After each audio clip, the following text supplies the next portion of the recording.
마가복음 10번째 설교입니다. 3장 7절에서 19절 제자입니까? 라는 제목으로 말씀 전하려고 합니다. 먼저 서론으로 미국 테네시주 내슈빌 그리스도 장로교회 담임 목사님인 스캇 슐츠가 쓴 리더의 눈물이라는 책에 이런 내용이 있습니다. 성공과 성취는 예수님을 대체할 만한 것이 못 된다. 자신과 성취에서 행복을 찾으면 반드시 실망하게 된다. 당신 자신을 얼마나 실망시켰는지 꼼꼼히 되돌아보라. 이렇게 얘기를 했어요. 성공과 성취에다가 이제 인생의 목적을 두면은 반드시 실망하게 된다라는 말을 하면서 C.S. 루이스의 이런 말을 인용했습니다. 하늘을 노리면 땅을 덤으로 얻을 것이다. 그런데 땅을 노리면 둘 다 얻지 못할 것이다. 이런 얘기를 했습니다. 굉장히 의미 있는 말이죠. 땅을 노리면 땅을 덤으로 얻을 것이다. 땅을 노리면 둘 다 얻지 못할 것이다. 사실 이 목사님이 이제 이런 얘기를 한 것은 이 목사님은 원래 이제 유명한 사람들, 큰 유명한 도시에서 그런 사람들에게 둘러싸여 목회하는 것을 우상으로 삼고 살다가 이분이 이제 거기서 사임하게 되는 이제 뼈아픈 경험을 하게 되면서 이 교훈을 얻었다라고 합니다. 그래서 자신의 그런 생각이 얼마나 어리석은지 분명히 알게 되었다. 이렇게 그 책에 보면은 이분이 이제 리더의 눈물이라는 책에 고백을 해 놓으셨습니다. 저는 오늘 제자입니까? 라는 제목으로 말씀을 전하려고 하는데 2000년 전 수많은 사람들이 예수님을 따랐지만 그들 모두가 제자는 아니었어요. 예수님은 이 시대에도 우리 가운데 당신이 원하시는 사람들을 제자로 부르시는데 제자가 된다면 이제 C.S. 루이스의 말처럼 부르심에 순종하여 하늘을 노리고 전혀 이제 생각하지 못했던 땅도 덤으로 얻게 될 줄로 믿습니다. 오늘 우리는 본문이 주신 하나님의 뜻을 깨닫고 삶 속에 적용하는 저와 여러분 되시기를 주님의 이름으로 축원합니다. 먼저 첫 번째로 예수님의 제자가 아닌 사람들이에요. 오늘 두 가지 대지인데요. 예수님의 제자가 아닌 사람들은 어떤 사람인가? 이제 7절에서 12절에 이제 나오는 말씀이에요. 여러분 본문을 보면 안식일에 지난주에 이제 회당에서 사역하셨죠. 그래서 손 마른 사람 고치시고 누가 손 마른 자인가를 물으셨다고 말씀하셨어요. 그 다음에 이제 이동하셔가지고 다시 갈릴리, 예수님의 활동의 주 무대였던 사실 변두리였던 갈릴리로 이제 오셨어요. 거기서 그야말로 인산이네. 너무너무 많은 사람들이 몰려들었어요. 왜 그러냐면 예수님에 대한 소문을 들었기 때문이에요. 그래서 여기 성경에 보면 유대, 예루살렘, 이두메, 요단강 건너편, 두로, 시돈, 그러니까 원근각처에 각 사람들이 모여들었는데 8절 하반절은 그가 하신 큰 일을 듣고 나왔다라고 했습니다. 좀 그 큰 일은 무엇일까요? 그것은 자, 예수가 병을 고치더라라고 하는 소식이었어요. 여러분, 제가 이렇게 병원 신방, 이렇게 대학병원 같은 데 가보면 언제나 사람이 많아요. 그러니까 2000년 전도 아니고 지금 이제 의학이 많이 발달한 시대인데도 병원에는 항상 사람이 많은 것을 보면 여러분 정말 주님 오실 때까지 망하지 않을 기관이 아마 병원이 아닐까 싶어요. 진짜 안 망할 것 같아요. 그런데 여러분 2000년 전에는 병원이 없었잖아요. 그러니까 이제 의료기관이 있었겠지만 지금과 같은 어떤 간단하게 고칠 수 있는 병들도 못 고쳐가지고 정말 자기의 숙명으로 알고 고통 가운데 이제 살았던 사람들이 너무너무 많았지 않겠습니까? 그러니까 이들은 어떻게 하든지 이제 예수님께 나오려고 했어요. 마치 미식축구에서 터치다운을 하듯이 이제 술래잡기에서 술래가 이제 사람을 잡듯이 필사적으로 예수님을 만지려고 했을 것입니다. 그렇게 하면 나음을 입을 수 있다는 소문을 들었기 때문이죠. 특이한 건 11절인데요. 그 무리들 가운데는 더러운 귀신들도 포함되어 있었다고 합니다. 자, 귀신인데도 멀쩡하게 예수를 보면 그 앞에 엎드려 부르짖어 당신은 하나님의 아들이라고 고백한다는 거예요. 이제 뭔가 좀 이상하지 않습니까? 오늘 예수님께 나온 무리들 가운데 아픈 사람과 귀신 들린 사람이 함께 있었다라고 성경은 기록하고 있어요. 어쩌면 이 귀신 들린 사람과 아픈 사람을 동급에 놓고 있는 것으로 또 보여집니다. 상황이 이쯤 되니까 예수님은 12절에서 그들의 고백을 인정하실 수가 없었어요. 잠잠하라라고 하시죠. 그들이 나온 이유와 뜻을 알고 계시기 때문에 그래요. 그래서 이들은 첫 번째로 이 제자가 아닌 사람의 특징은요, 이렇게 이제 말씀이 아니라 소문을 듣고 온다라고 하는 것입니다. 자, 원근각처에서 모였다고 했습니다. 그렇지 않습니까? 들은 것은 말씀이 아니라 소문이었어요. 너무나도 빈약하고 초라한 이제 하나님께 대해서 어린아이 수준의 이해를 가지고 나왔습니다. 그러나 예수님은 제자를 원하시죠. 그래서 그것이 하나님의 뜻이에요. 학생이 초등학교만 졸업하고 중학교, 고등학교를 가지 않으면 안 되잖아요. 배워야 하지 않겠습니까? 이제 영적인 측면에 있어서 이제 초등학교 아니 유치원 수준에 머물러 있는 분들도 많이 계실 수 있어요. 그런 의미에서 우리 교회가 이제 2기 양육을 마치고 3기 양육을 앞두고 있는데 굉장히 의미 있는 일이라고 생각이 되어집니다. 자, 두 번째 제자가 아닌 사람들의 특징은 뭘까요? 네, 다른 사람들을 이제 밀어내게 된다라고 하는 거예요. 자, 사람이 한번 무엇에 이제 눈이 이제 주목이 되면 놀라운 괴력을 발휘합니다. 저마다 아픈 몸과 사연이 있었던 그들은 다른 사람들보다 자신이 먼저 나아야 됐기 때문에 이제 마음의 여유가 없었습니다. 어쩌다 필사적으로 예수님을 에워싸고 밀쳤는지 우리는 이해가 되는 측면이 있습니다. 여러분, 사실 그 질병은요, 사람의 몸뿐만 아니라 마음의 정신도 여유를 빼앗아 가죠. 그래서 이제 질병에 이들이 완전히 장악이 돼서 무섭고 사납게 변하여서 예수님께 필사적으로 달려들었던 것으로 보여집니다. 그래서 그들은 질서를 지키고 배려하는 마음 그들 가운데 없었고요. 어찌나 상황이 급박했으면 예수님께서 무슨 10대들에게 둘러싸인 연예인처럼 황급히 배를 대고 피하셨다라고 하는 거예요. 저들의 모습이 바로 귀신 같지 않았겠습니까? 아마 이제 좀비가 따로 없었을 것으로 보여요. 좀비는 달려들어서 무조건 물려고 하죠. 사람을 물어뜯으려고 했던 영화 속의 좀비들처럼 저들은 이제 사나운 모습으로 예수님을 먼저 이제 만지고 옷을 찢고 머리카락을 잡아 당겼다라고 하는 거예요. 저는 이 말씀 묵상하면서 제가 어떻게 보면 귀신 같을 수 있다. 여러분, 목사도 귀신 들릴 수 있습니다. 예. 목사도 귀신 들린 상태에 설교할 수 있어요. 사실 여러분들이 그동안 교회를 다니시면서 좋은 목사님들도 많이 봤겠지만 이상한 목사님들도 보셨죠. 실제로 이단이 귀신 들린 거죠. 예. 근데 그 이단의 특징이 뭐예요? 기복이잖아요. 기복이니까 무조건 이제 내가 축복받고 은혜 받고 싶다라는 마음, 이제 그런 마음이 들지 않습니까? 여러분, 제가 이제 목사를 하면서 제가 이 무리 가운데 한 사람 같다라는 생각을 하게 되었어요. 예, 그래서 하나님 앞에 회개합니다. 성도들도 힘들고 목사들도 힘든데 목사가 귀신 들리면 목사가 힘들다고 생각할 수 있어요. 그래서 제가 성도님들을 밀쳐낼 수도 있다는 생각을 하게 되었어요. 그래서 저는 내가 귀신 들린 사람이구나라는 생각을 가지게 되었어요. 우리도 각자 하나님 앞에서 생각해 볼 수 있길 원합니다. 실제로 이제 저희 집사람이 이제 작년에 또 아프게 되면서, 그죠? 진짜 근데 사실 뭐 작은 교회를 이렇게 하는 게 쉽지는 않죠. 아프죠. 근데 제가 아프게 되잖아요. 제가 귀신 들리잖아요. 그러면 우리 성도님들을 먼저 생각하기보다 저를 먼저 생각할 수도 있게 되는 사람이 될 수도 있어요. 그래서 귀신 들림이 본질이 다른 게 아니에요. 귀신 들림이 무슨 척키처럼 갑자기 막 목이 돌아가고 그런 거 아닙니다. 진짜 귀신의 본질은요, 내가 제일 중요하다라고 생각하는 거예요. 오늘 이제 우리 청년부 우리 형제랑 그렇게 얘기했는데 오다가 차 안에서 싸웠대요. 그래서 왜 이렇게 싸우니 그러니까 자기가 지금 취업 준비 때문에 너무 힘든데 아버지한테 한 말을 이제 어머니가 토스해서 뭐라 그러시니까 그것 때문에 싸웠대요. 그래서 내가 승준아, 네가 귀신 들렸구나. 네가 이 세상에 제일 힘들지. 그래, 목사님도 귀신 들릴 때가 있다. 우리 너 와서 어머니한테 회개해라, 사과해라 해서 어머니 이제 기도하셔야 되는데 가서 그래도 사과하더라고요. 여러분, 귀신 들리는 게 다른 게 본질이 아니에요.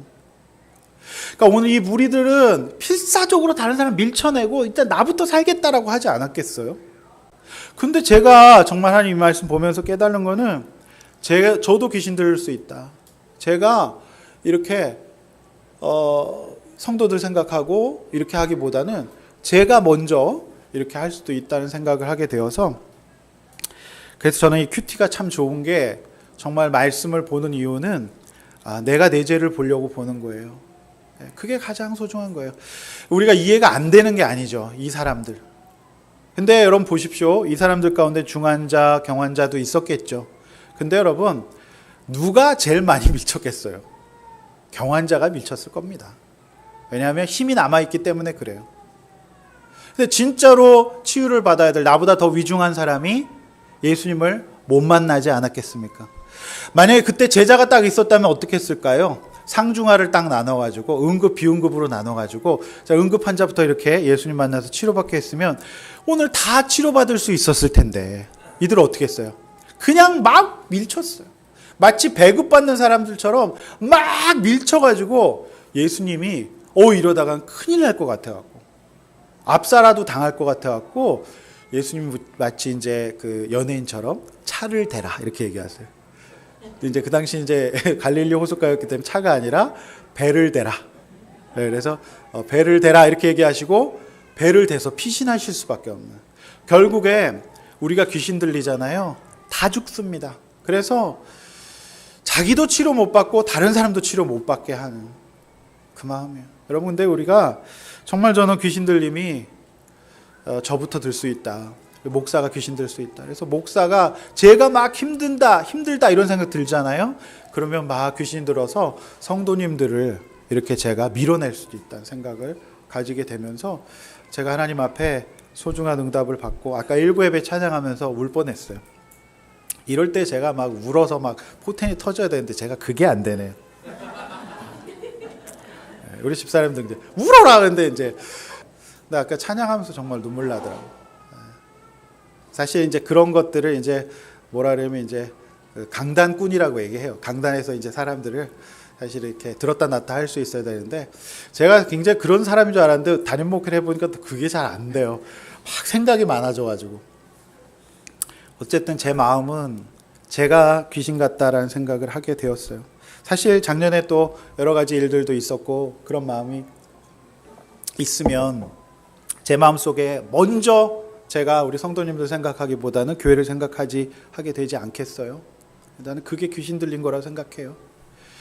각자의 형편과 상황을 이해하고 체휼할 수 있어야 되는데 그게 되지 않아서 제가 봐도 저는 가끔 귀신 들립니다. 그런데 우리가 이제 우리 청년부 형제도 그렇지만 우리가 인생이요 정말 잠깐 정신 못 차리면요 사실 아프다는 게 굉장한 거거든요. 그래서 어떻게 하든지 밀쳐내게 돼 있어요. 정말 밀쳐냅니다. 그게 바로 귀신 들린 게 아닌가. 나를 생각하는 거죠. 예. 그래서 나보다 중한 사람, 다른 무리들을 생각하지 못하게 되는 것 같습니다. 제가 볼 때는 정말 가장 싸납게 달려들 무리가 아마 목사의 무리가 아닐까요? 막 달려들어서 여러분들이 선교도 이제 나가시겠지만은 선교사님들이 진짜 힘들어하는 거는요 선교 현지가 아니라 같은 동료 선교사라 그래요. 예, 너무너무 힘들어요. 예. 여러분 우리가 우리 안에 있는 이 무리의 특징 제자가 아니잖아요. 예. 어떤 자신의 절대적인 질병 가운데 사로잡혀 가지고 이제 사는 것들 이제 없었으면 좋겠습니다. 목사인 저부터 제가 잘 깨어서 귀신을 구별할 수 있기를 원합니다. 아멘. 제 안에 귀신이 보이십니까? 여러분, 저를 보지 마시고 이제 우리는 각자를 또 보시길 바랍니다. 저도 제재를 받으면 우리 모두가 우리 안에 있는 귀신을 봐야 되겠죠. 근데 귀신은요, 진짜 고단수 귀신은 이러는 거예요. 딱 이렇게 우리를 인도해요. 밀쳐내고 내가 급하다라고 생각하게 되는 것이 귀신인 것 같습니다. 성경에는 제자들의 모습을 보여주고 있는 환자들도 있어요. 마태복음 8장 10절에 보면 이제 백부장의 믿음이었어요. 이제 백부장의 집에 굉장히 중환자가 있었거든요. 근데 백부장이 그런 얘기를 해요. 그는 이제 예수님이 어떤 분인지를 알았던 것 같아요. 그래서 예수님 굳이 오지 않으셔도 기도만 해주셔도 된다라고 말씀을 하셨어요. 그래서 주여 내 집에 들어오심을 나는 감당할 수 없습니다. 말씀 하나 없어서 그러면 내 하인이 병이 낫겠나이다 라고 했고요. 예수님께서도 진실로 이스라엘 중에 이만한 믿음을 보지 못했다라고 말씀을 하셨다라고 하는 거예요. 저는 이게 소문을 들은 사람과 말씀을 들은 사람의 차이라고 생각이 되어집니다. 요한복음 10장의 나사로 사건 역시 시사하는 바가 큰데요.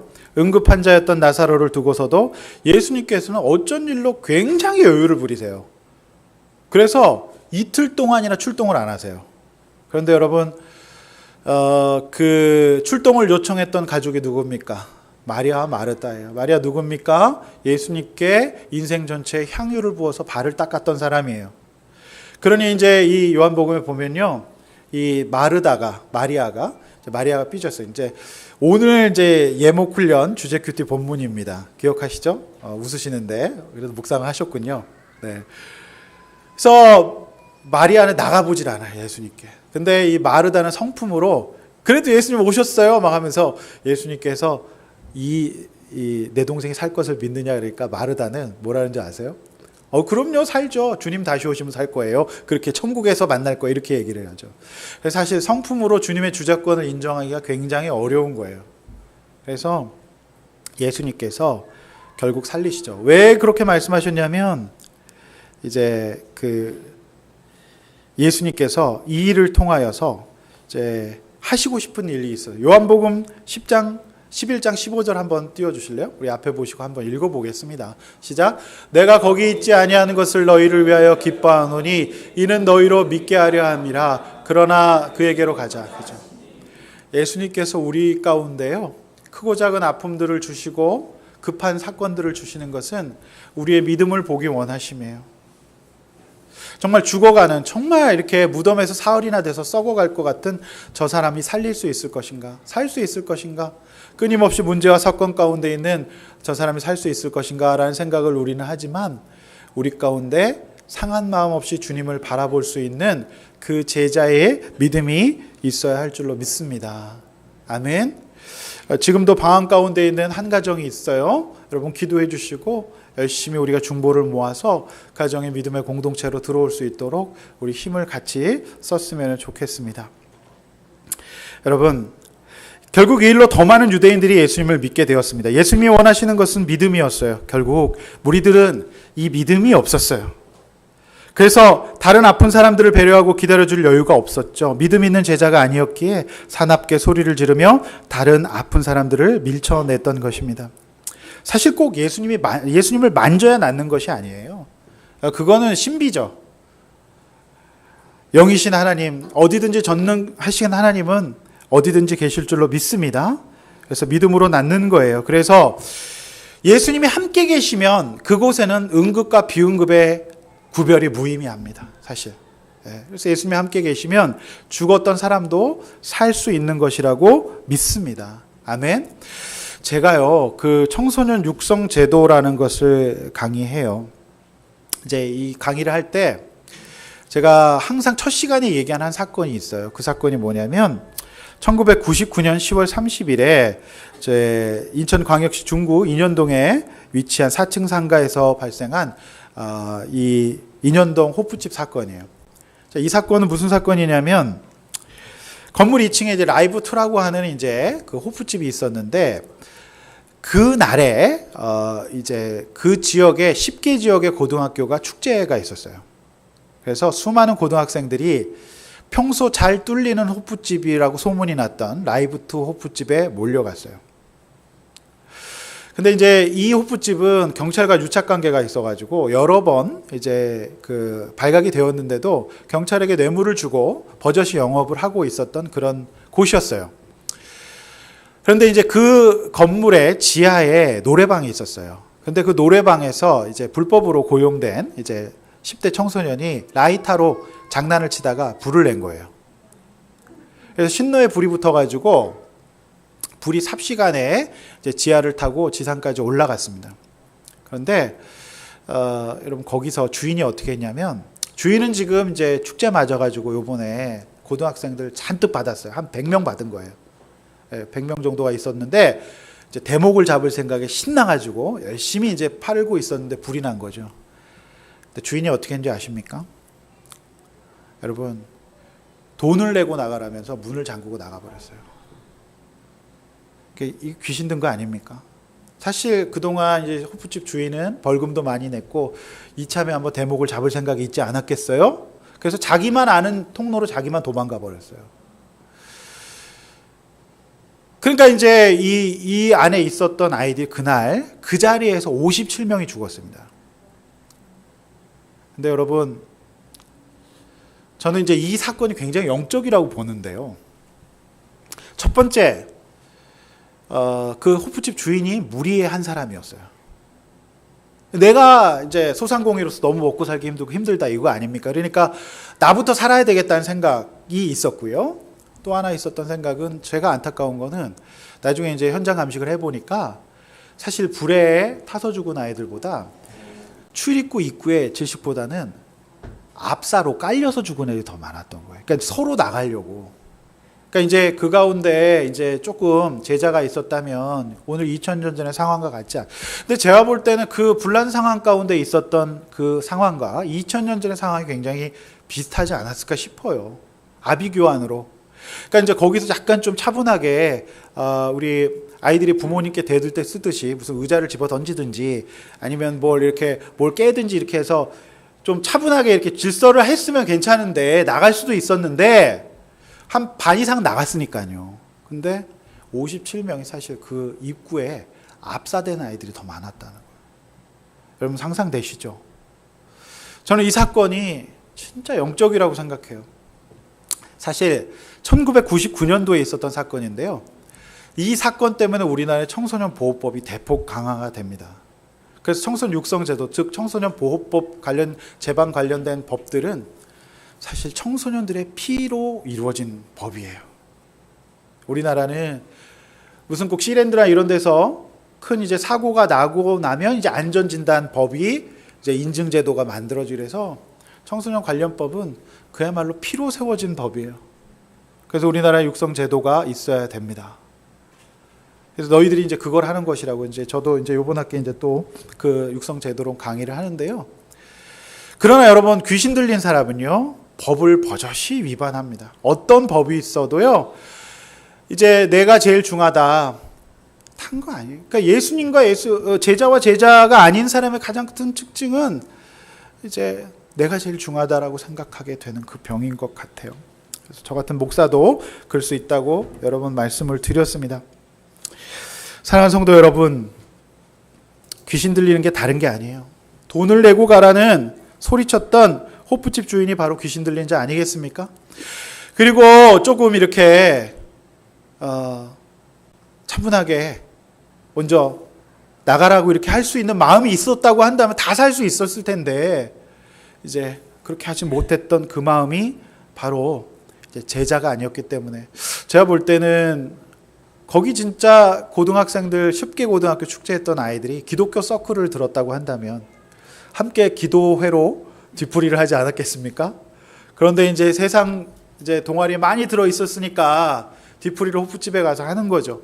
예, 그래서 제가 이제 고등학교 축제 가면 여전히 기독교 학생반이 있긴 해요. 가장 썰렁한 부스죠, 거기가. 애들이 비웃고 뭐 하는 거냐고 얘기를 하잖아요. 근데 아직도 그 자리를 지키고 있는 친구들이 학교에 있어요. 네. 그래서 저희가 이제 정말 교육을 잘해야 되겠다. 여러분, 그냥 무리를 예수님께서는 구별하세요. 그래서 제자이냐 무리이냐. 여러분, 우리가 저를 포함해서 우리 모두가 내 자신에 사로잡히면 그렇게 될 수 있어요.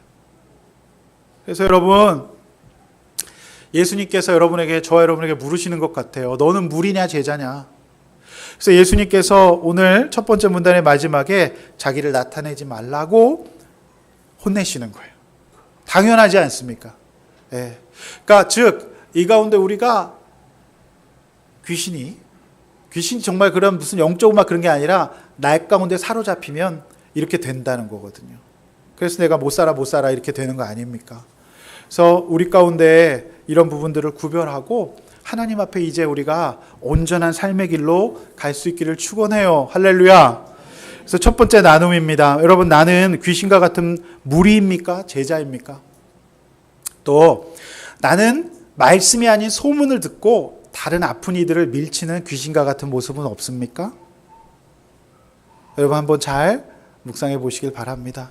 우리 주님께서 우리 가운데 있는 모든 연약함들을 다 이제 나사로처럼 고쳐주셔서 승리할 수 있는 우리 모두가 되기를 주님의 이름으로 축원합니다. 우리 두 번째 주제입니다. 두 번째, 예수님의 제자가 맞는 사람들이. 그렇다면 예수님의 제자가 누구인가? 여러분 이제 13절 15절 말씀인데 성경을 보면서 이제 따라오시길 바랍니다. 그러니까 예수님은 굉장히 좋은 취미 매니아 되신 부분이 있는데 그 부분 제가 볼 때 예수님 등산이에요. 예수님은 수시로 산을 가세요. 산을 너무너무 좋아하셔. 그 다음에 예수님 바닷가 좋아하시고요. 이 두 장소가 예수님이 중요한 일을 결정할 때마다 항상 올라가세요. 여러분 주로 기도할 일이나 하나님과의 진지한 교제가 필요할 때 예수님이 산에 오르셨는데 저도 혼자 이제 백패킹 장비를 메고 혼자서 이제 자연 휴양림에 가서 자본 적이 있어요. 너무 좋더라고요. 조용하고 책도 읽고 이렇게 음악도 듣고 너무너무 제가 힐링이 되었던 경험이 있습니다. 요즘 이제 제가 이제 교회를 이제 시작하면서 이제 부족한 설교 주말에 설교 준비한다고 앉아 있는 시간이 많다 보니까 이제 몸이 많이 불었어요. 그래서 이제 제가 요즘에 지난주에 필사적으로 정말 큐티하듯이 정말 한 시간이라도 걷고자 노력을 이제 했는데요. 제가 이제 분당과 죽전에 산 지가 벌써 9년이나 되었더라고요. 근데 우리 동네 뒷산인 제가 대지마을에 살거든요. 대지산에 9년 동안 한 번도 안 올라가 봤어요. 그래서 제가 이제 우리 걸으면서 이제 성도님들 위해서 기도하면서 대지산에 올라가 봤는데 산에 오른다는 것 자체가 굉장히 영적이더라고요. 왜냐하면 산에 오르면서 고비고비마다 힘들잖아요. 그러니까 이제 여기서 그냥 그만 내려갈까 싶은 생각이 들면서 또 마음에는 어떤 마음이 들어요? 그래서 온 거 올라가 보자. 또 힘들지만 또 고민하면서 올라가. 근데 이내 그런 마음으로 올라와 보면 이제 저 아래 세상은 되게 작게 보여. 그리고 여러분 산에 올라갈수록 정상에 올라가면 어떤 마음이 드시냐면 이제 하늘과 가까워지잖아요. 그러니까 이제 굉장히 사람이 영적으로, 그러니까 이제 그 등산 과정 자체가 영적인 것 같더라고요.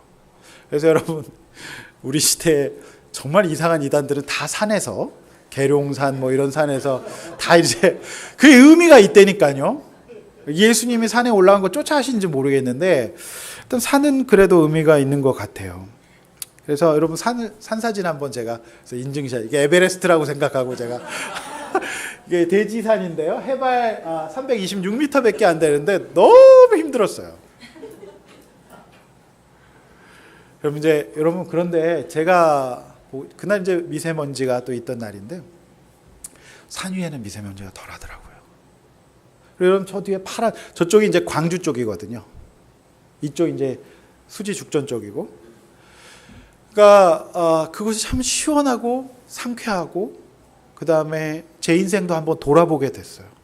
내가 지금 어떤 인생을 살아가고 있는지. 그래도 하나님 앞에서 주의 은혜로 살아가는구나 하는 생각도 들고, 예수님이 오늘 이제 이렇게 산에 오르셔서 하신 일이 제자를 부르시는 거예요. 그렇지 않습니까? 자, 그래서 제자를 부르셨어요. 그러면 이 본문이 주는 의미를 또 우리가 이제 봐야 되는데, 첫 번째로 이제 산에 오르셔 예수님 제자를 부르셨는데, 자, 원하는 자들을 부르셨다라고 하는 거예요. 원하는 자들.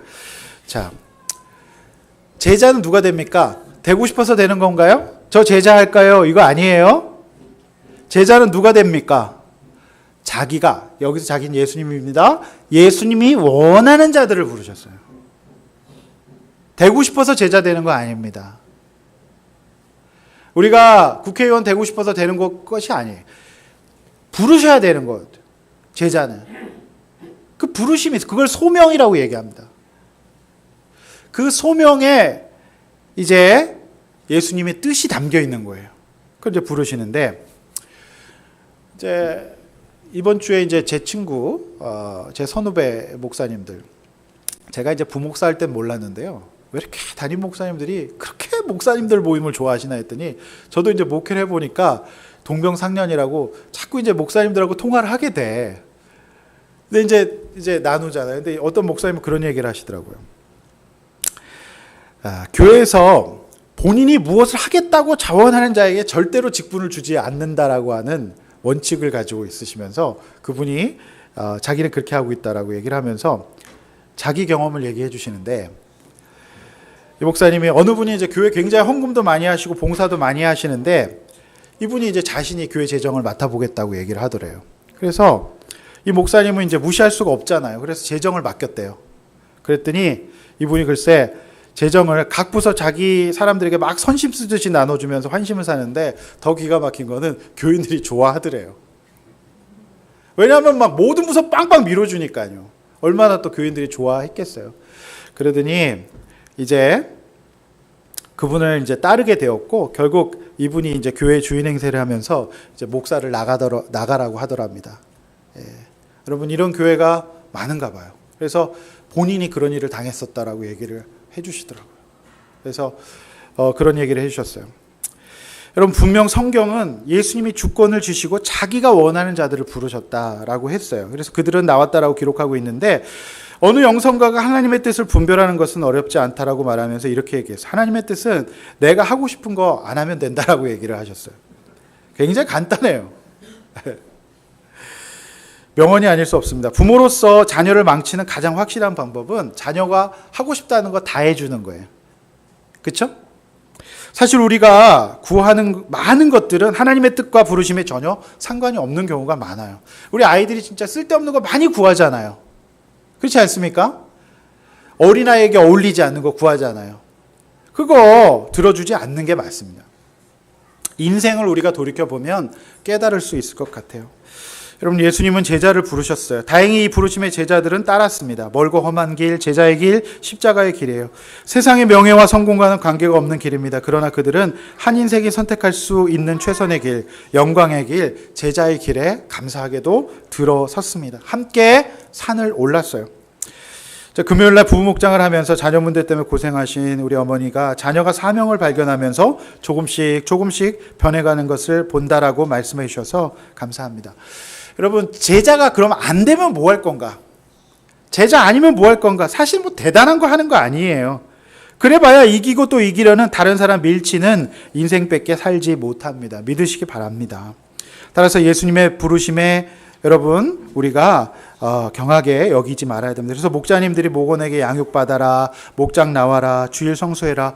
여러분 그 부르심을 진지하게 받으시길 바랍니다. 아멘. 우리 장 아버님 제가 목장 모시고 갈 테니까요. 제 목장 모시고 가는 것을 진지하게 들으시고 목장 가서 저희 막 통성으로 기도하고 성경 공부 3시간 이런 거 아닙니다. 맛있는 거 드시고 서로 사는 얘기 하시고 이렇게 하는 거니 걱정하지 마시고 정말 중요한 거예요, 아버님. 예, 오늘 제가 꼭 모시러 갈 테니까 꼭 목사차로 제가 잘 모시게 차를 대기하겠습니다. 그래서 함께 우리가 목장에 그냥 발만 들여놓으시면 또 우리 공동체 목자님하고 부목자님 워낙 잘하셔서 잘 섬겨주실 줄로 믿습니다. 그래서 그 산에 오르는 게 너무 어렵지만 제자들은 다행히 올라줬어요. 얼마나 감사해요. 네, 오늘 또 우리 이제 주일 예배 처음 나오신 우리 집사님도 계신데 오늘 주님께서 이제 오르라고 말씀하신 그 부르심에 진지하게 들으시길 바랍니다. 자, 그렇다면 둘째, 제자는 뭘 하는 사람인가? 부르시고 제자 뭘 하는 사람인가? 첫 번째, 예수님과 함께 있는 사람이 제자예요. 이거 굉장히 중요합니다. 그래서 여러분 이거는 뭐냐면 하나님이 함께 사귀자고 하는 거예요. 나랑 너랑 함께 있고 싶다. 그래서 여러분 유치하시지만 제가 굉장히 고민하고 제 첫 책의 제목을 너 하나님이랑 사귀니라고 지었어요. 뭐 그런 제목이 다 있냐지만 제가 볼 땐 말씀 묵상을 설명하는 가장 확실한 제목이었어요. 하나님 나 너랑 함께 하고 싶다. 나 너랑 있고 싶다. 나 너랑 사귀고 싶다 이 말이에요.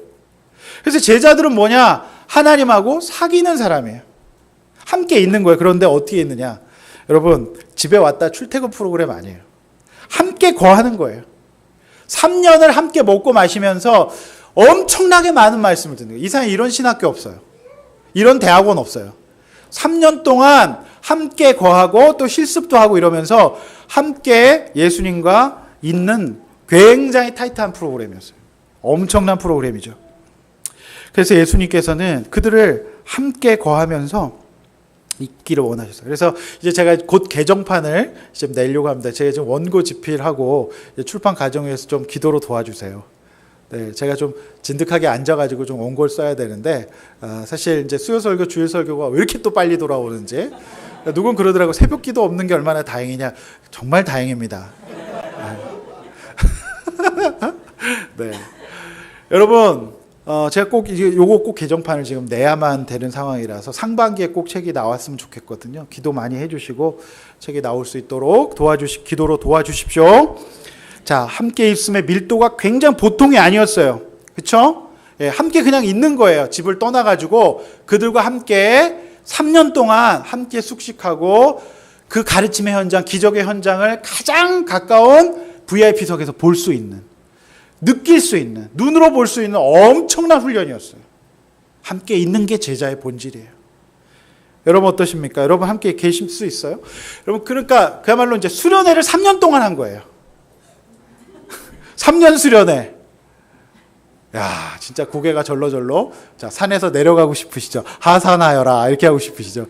네, 3년 동안 함께 있는 엄청난 훈련. 함께 있는 게 제자의 본질. 두 번째, 보내사 전도하는 사람이에요. 여러분 이걸 보시면 예수님이 또 무슨 보내사 제자를 늘리시려고 말씀하시는가 보다 이렇게 볼 수 있는데, 이 전도의 원어상 의미는 우리가 얘기하는 교회 전도지 나눠주는 그런 전도가 아니에요. 그러니까 예수님과 함께 있다가 예수님께 흠뻑 젖어서 그 성품과 그 마음과 생각을 삶으로 그냥 3년 동안 배워서 가끔 예수님이 인턴십을 보내세요. 마을로 한번 내려가게 하셔서 그냥 그 향기, 그 삶으로 그냥 보여주는 걸 의미하는 거예요, 여기서. 그게 전도의 핵심이에요. 저는요, 어느 교회가 이제 막 전도를 해요. 근데 이제 관심 없는 분들 전도지 버리잖아요.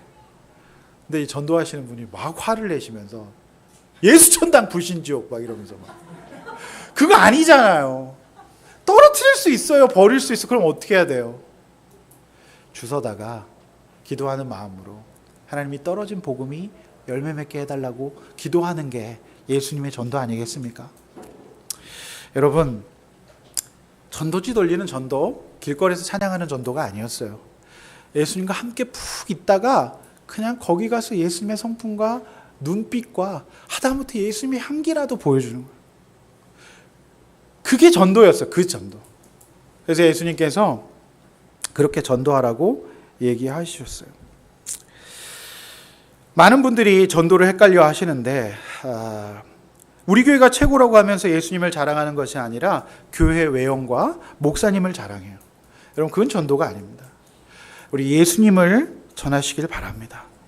그리고 그저 여러분이 있는 그곳에서 예수님, 그 닮은 예수님과 함께 있었던 그 영향력을 보여주는 게 전도예요. 반드시 그러면 열매 맺게 될 줄로 믿습니다. 아멘? 그렇다고 해서 교회를 자랑하지 말라는 얘기는 아니에요. 뭐 분리하기는 어렵지만 어쨌든 그냥 삶으로 보여주는 전도를 지금 얘기하는 거라는 것을 여러분이 명심하셨으면 좋겠어요. 점점 더 우리가 제자가 아닌 게 명확하게 밝혀지고 있습니다. 지금 그렇지 않습니까? 세 번째 제자의 특징 뭐죠? 귀신을 내쫓는 권능을 갖게 하시는 거예요. 귀신이라는 어감이 나쁘실지 모르지만 사실 귀신이란 본문에서 무리를 일컫는, 즉 예수님의 제자가 아닌 사람을 가리켜 사용하신 단어였어요. 여러분, 가끔 내 배우자가, 내 자녀가 귀신처럼 낯설고 무섭게 느껴질 때가 있지 않으십니까? 저는 오늘 아침에도 저희 아들에게서 귀신의 모습을 보았어요. 자신의 핸드폰이 똥폰이라며 나 정말 못 살겠다고 귀신처럼 저를 이제 밀치고, 그러니까 몸으로 밀친 건 아니고 이제 마음으로 밀치면서, 제가 아까 드라마 바이블 얘기하니까 그거를 위해서라도 있어야 되지 않겠냐고 이러면서 진짜 아이들이 미칠 때는, 미친 사람처럼 귀신처럼 보일 때는요, 게임할 때, 그 다음에 술 먹고 들어올 때, 그 다음에 세상에 흠뻑 빠져 있을 때, 이럴 때예요. 정말 귀신처럼 보여요. 그럼 이제 저희 아들은 이상하게 자기가 제일 힘들다고 생각하겠죠. 사실 힘들긴 해요. 대한민국 고등학생이 공부 아니면 안 되고 그런 세상 속에 있지 않습니까? 그 다음에 저희 아들이 이제 굉장히 구형 핸드폰 갖고 있기 때문에 자기가 가장 지금 심한 중병에 걸려있는, 핸드폰의 병에 걸려있는, 내 핸드폰이 지금 홈 버튼이 안 되는 병에 걸려있기 때문에 사람들 무조건 밀치는 거예요. 다 필요 없어. 내가 제일 힘들어. 이렇게 되는 거예요. 엄마고 아빠고 동생이고, 사실 동생 폰은 더 똥폰이거든요. 네. 여러분, 귀신 들린 사람은요, 귀신을 못 고쳐요. 네. 그러니까 내 안에 어떤 연민과 나만을 생각하는 그것이 벗어져야만 귀신 고칠 수 있는데요. 귀신과 제자의 차이는 거리는 멀 수도 있지만 가까운 것 같아요. 굉장히 가까운 것 같아요. 제가 이렇게 은혜롭게 설교를 하다가 또 이렇게 낙심하고 그러면 또 귀신이 될 수도 있는 거죠. 그 한 끗 차이예요. 굉장히 멀지 않아요. 가까워요. 지금 그 무리들 가운데 함께 있다고 얘기를 했잖아요. 그리고 그들이 하는 말이 예수님은 하나님의 아들이다 라고 얘기를 하는 사람들이잖아요. 그렇지 않습니까? 그러니까 이게 멀지가 않다라고 하는 것에 저는 굉장히 경각심이 들더라고요. 그래서 제가 귀신 같은 목사가 되지 않을 수 있도록 여러분 많이 기도해 주시길 바랍니다. 여러분, 예수님은 그 무리 가운데 있기를 원치 않으시고 이제 우리가 하나님의 예수 그리스도와 함께 있고 그분을 삶으로 배워서 전하고 이제 또 다른 에워싸고 밀치는 자기만의 아픔과 경쟁의 현장 가운데 살아가고 있는 사람들을 만나서 그 귀신을 내쫓는 권능을 갖는 사람들이 되기를 원하십니다. 할렐루야. 그것이 제자의 본질이에요. 우리 모두가 그 권능을 누릴 수 있기를 원합니다. 아멘? 예. 여러분, 예수님과 함께 있었던 삶에서 그 권능이 나올 줄로 믿습니다. 어쩌면 제자 훈련은 제가 이제 금요일 날 목장을 하면서 제가 봐도 기특한 예화를 하나 제가 개발했는데 이거는 인용하는 게 아니라 회를 먹기 전에 물고기는 반드시 비늘을 떼야 돼요. 비늘을 벗겨야 되죠. 그거 희한해요. 물론 비늘이 없는 것도 있지만 근데 여러분 맛있는 고기는 다 비늘이 있습니다. 그래서 비늘을 이제 벗기잖아요. 여러분 비늘 안 벗기고 어떻게 고기 먹습니까? 회를 못 먹잖아요. 비늘이 벗겨져야 내 몸을 다른 사람에게 내어줄 수 있어요. 그런데 어쩌면 이 무리들은 자기의 비늘을 세우고 내가 먼저라고 얘기하지 않았겠습니까? 그러니까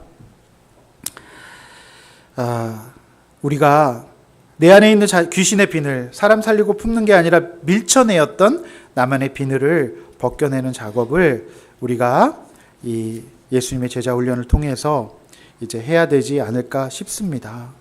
할렐루야. 김성희 씨라는 분인데 이분이 책을 이제 용인술이라고 하는 사람 세우는 것을 이제 다룬 책이 있어요. 그 책에 보면 중국의 이제 공자의 예를 들어서 한마디로 이제 그 도는 이제 충과 서일 뿐이다라고 했어요. 한마디로 얘기해서 이제 충은 충실한 마음으로 조금도 남김없이 다하는 것이고요. 서는 남의 일을 나의 일처럼 생각하는 감정이입이다. 그래서 충과 서가 있는 사람이 이제 리더가 되어야 된다는 말씀이거든요. 그래서 이제 예전에 이제 다모라는 드라마에서 남녀 주인공 대사 유명하죠. 뭐죠? 너 아프니? 나도 아프다. 네, 굉장히 유명한 대사예요. 너가 아프니? 나도 아프다. 이게 인이죠. 자, 그래서 오늘 이제 고전이니까 이제 중국에서 공부한 우리 김기원 형제가 이제 이 공자의 말을 한번 중국어로 한번 읽어 천천히 목소리가 자기가 공자라 생각하고 한번 공자님이 이 시간에 오셨습니다. 한번 읽어보겠습니다. 中国的学家曾子说孔子之道是忠与术 네. 오! 한 번 더.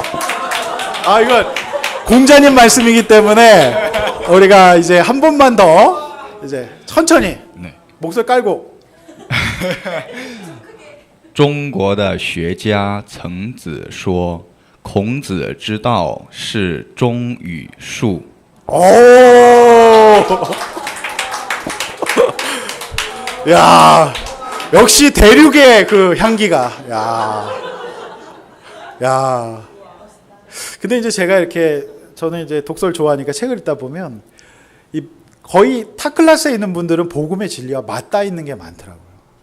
그래서 용인술이라고 하는 책에 보면 충가인, 즉 다시 말해서 나도 아프지만 너도 아프다는 걸 인정할 수 있는 사람이 정말 좋은 리더가 될 수 있다라고 얘기를 하는 거예요. 근데 인이 없어지면 이제 귀신이 들리는 거죠. 그래서 나에게 집중하게 되면서 이제 중심을 찾지 못하게 되는 이런 상황에 빠지게 됐던 것 같습니다. 이제 제가 갑자기 이제 어제 이거 보면서 AD가 와가지고 어젯밤에 이제 번역을 요청했는데 단숨에 번역해 줬어요. 그래서 고전도 이렇게 번역하고 해서 너무너무 좋고요. 근데 훨씬 더 실감 나죠. 예, 예. 중국 사람들은 이제 중국어 성경을 읽으면서 그렇게 또 은혜 받지 않겠습니까? 네. 여러분, 인과 충, 이것이 제자들이 갖추어줄 태도가 아닌가 싶어요. 공자님 말씀인데, 뭐 이제 왜 설교 시간에 공자님 얘기하냐고 그런 편협한 인문학적 지식을 갖고 계시는 분들은 안 계시라고 믿습니다. 네. 인과 충을 얘기를 했어요. 정말 공감하는 마음이 무리들 가운데는 없었거든요. 그럼 내가 제일 화가 나는 거야. 네. 그래서 여러분, 고린도전서 12장 26절 한번 띄워주십시오. 고린도전서 12장 26절 이렇게 말씀하세요. 함께 읽습니다. 시작. 만일 한 지체가 고통을 받으면 한 지체가 영광을 얻으면 네. 여러분 이게 무슨 뜻입니까? 무리들 가운데는 이런 의식이 없죠. 근데 제자 공동체 가운데는 이런 의식이 있어야 할 줄로 믿습니다. 아멘. 그래서 교회가 서로 섬기며 서로를 희생하면서 나아가는 것인 것 같습니다. 제자들은 자신만의 세계에서 나와 이제 귀신 들린 자들을 고쳐내는 사명, 하나님 나라의 지체들을 통한 영광의 세상으로 들어가야 될 사명이 있어요. 그래서 이 제자의 본질이 오늘 여기 나와 있네요. 할렐루야. 그래서 여러분 이 두 번째 주제 이렇게 한번 적용하고 나눠봤으면 좋겠습니다. 힘든 산에 오르는 예수님의 제자로서 부르심에 응답하고 있나요? 그럼 산에 오르는 건 쉽지 않아요. 세상 사람들이 주일날 이렇게 아침에 일찍 와서 예배 드리는 거 쉽지 않죠.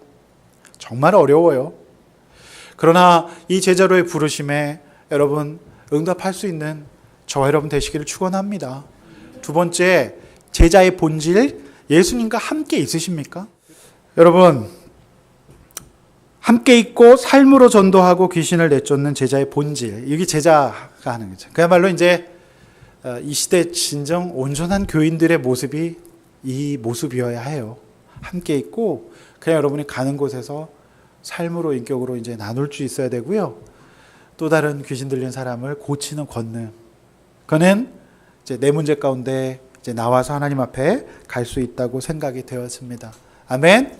이제 설교는 마무리로 들어갑니다. 이제 대지가 너무 많아서 이제 두 대지로 하려고 노력을 해요. 그래서 결론 가운데 살짝 언급하지 못한 부분을 하고 이제 마치는데 이제 이름을 지어주시는 본문이 이제 여기 나오는 거예요. 이제 우리가 뒷부분에 보면 제자들의 이름이 나오죠. 그래서 17절에서 19절까지 세 절에 걸쳐서 제자들의 이제 이름이 나와요. 자, 16절에서 시몬에게는 이제 베드로, 이제 16절에서부터 나오는데 16절에 베드로라는 이름을 주셨죠. 자, 시몬이 누구예요? 자, 시몬은 히브리어 이름이었어요. 근데 예수님은 게바, 즉 바위라는 뜻을 가지고 있는, 당시 예수님 당시에는 아람어를 썼어요. 아람어. 그래서 패션 오브 크라이스트에 나오는 그 언어는 아람어입니다. 그래서 히브리어는 그 옛날 유대식 히브리어였고요. 아람어, 그 다음에 이제 헬라어로 넘어가는 거죠. 그래서 이제 신학교, 옛날 신학교에서는 아람어까지 다 배웠거든요. 근데 요즘에 헬라어, 히브리어만 배우고 그렇게 되는데, 이제 히브리어, 헬라어 다음에 이제 라틴어가 나오게 되는 거거든요. 그런 이제 어원적인 흐름을 갖고 있는데, 게바라고 하세요. 게바는 이제 바위라고 하는 뜻이에요. 그래서 이제 그거를 헬라식으로 이제 제대로 읽으면 베드로가 되는 거예요. 즉 무슨 뜻이에요? 사실 베드로가 굉장히 업다운이 심하고 부침이 있는 사람이었잖아요.